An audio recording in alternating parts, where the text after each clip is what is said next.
Assalamualaikum warahmatullahi wabarakatuh. Ketemu lagi dengan Bapak untuk melanjutkan materi minggu kemarin. Ya, minggu kemarin kita sudah membahas tentang sejarah passing dan kontrol dalam permainan sepak bola. Untuk minggu ini kita akan membahas tentang dribble, shooting, dan heading. Oke ya, selanjutnya Bapak akan membahas tentang dribble. Dribble bertujuan untuk melewati lawan atau menggocek lawan.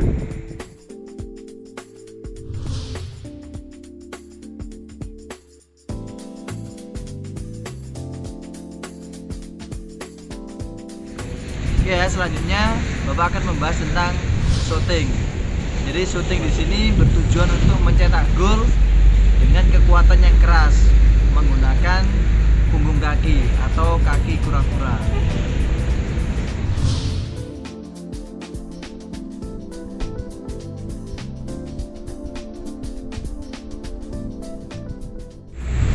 Ya, yang terakhir yaitu Bapak akan memberikan materi tentang heading. Di heading ini sama-sama mencetak gol, sama-sama mencetak poin, tapi dengan cara menggunakan kepala.